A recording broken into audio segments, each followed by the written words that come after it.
نه دا ټیم صرف د پنجابیانو دی که نه پښتانه پکې هم شته دی. پاکستان ټیم خو ټوټلی د ورباندې پښتنو کنټرول کړی دی. ټول کار پښتنو د پاکستان ټیم دپاره روان کړی. که دا شاداب خان او د اعظم خان غونډه کې خلک پکې وی نو ټیم به د اوس وختي تس نس شوی وی، اوس به وختي ختم شوی وی. خو دا خو د پښتنو سره له دوا کوي چې پاکستان ټیم یې راټول کړی. په موجوده ټیم کې د T20 چې کوم ورلډ کپ را روان دی په دې سکواډ کې شپږ پښتانه دي چې هغه په دې ټیم کې موجود دي او هغه مین پلیران دي د پاکستان کرکټ ټیم چې ټوټل ټیم مطلب د ملا هغه اډوکي په شان کردار ادا کوي د پاکستان په کرکټ ټیم کې. او دلته کې غانا ویلې شوې ده، ډمچوري شوې ده او په هغه کې د پنجابي ژبه استعمال شوې. مطلب د پنجابي ژبې ته دومره خاصواله او دومره پریارټي ولې ده چې دلته کې ټوټل ټیم د پښتنو را کنټرول کړی دی او دلته کې همیشه لپاره چې کومه غانا ویلې کېږي. لاول خو زه دا خبره کوم چې د ډمچوري ته څه ضرورت و، د دې په ځای باندې خپل ټیم کنټرول کړی وي، خپل ټیم وګوره چې په هغې کې کمې څه دی، دغه پیسې او دغه هر څه به ترې اخیستې په خپل ټیم باندې لګولې وي. ښه داسې مطلب لکه ستا دا ټیم د دې غانې نه بغیر راژوندی کېږي نه، د دې غانې نه بغیر چې کوم دی هغه جذبه پکې نه راځي. نو لکه دا غانه چې کله وویلی شي بیا به د پاکستان ټیم راژوندی شي او هغه بیا پرفارمنس په ورلډ کپ کې ښه کوي. مطلب دا غانه دومره ضروري وه، دا ډمچوري دومره ضروري وه. زه خو اول د دې سانګز د همیشه د خلاف یم چې 20 ټیمان دي په موجوده ټیم کې په دې T20 ورلډ کپ کې، د یو ټیم هم ما دا چې غانه ما نه وانه ورېده چې یاره دې دپاره ویلی شوې ده. ایوني ما خیر په سټارټ کې چېرته وویلی شي هغه مخکیني وخت کې مې مزه کوله، هغه بوم بوم مارې کوي چک او چوکه هغه یاره هغه ډېره مزه کړې وه. خیر بهرحال خو دا ده چې مطلب هسې ډمچوري ده، ګناه په زوره باندې ځان لګټل دي، ضرورت څه دی دې په ځای باندې پیسې ته راواله خپل ټیم کې دا کمې به پوره کړه.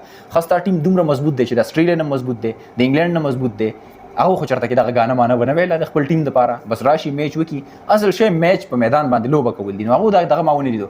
20 ټیمان موجوده ټیم کې دي، یو ټیم هم ما دا غانه چېرته ونه نه افغانستان نه بنګلادیش نه انډیا. خو زموږ پاکستان دا ډېره زیاته ضروري ګڼله چې نه دا غانه ورته وویلی شي او هغه هم په پنجابۍ ژبه کې، نو زموږ په پلیرانو کې به جذبه راشي او دا میچونه بیا موږ دپاره ګټي. لاول خو زه د غانې خلاف یم چې مطلب دا ضرورت نه و دی ته، د ډمچوړۍ ته ضرورت نه و، د پیسو لګول ته ضرورت نه و. خو بهرحال د دې نه بعد دا ده چې ستا په ټیم کې شپږ پښتانه دي، شپږ: فخر زمان، نسیم شاه، محمد رضوان، شاهین شاه افریدي، افتخار احمد، عباس افریدي، محمد حارث و د دې نه مخکې خو هغه ایکسکلوډ کړو، لرې کړو د ټیم نه.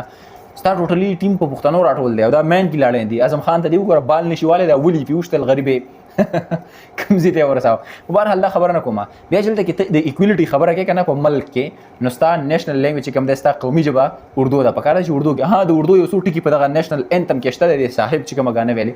خو بهرحال پنجابي ته پکې پریارټي ورکړې ده، پنجابۍ ژبې ته، پښتو ته ولې نه.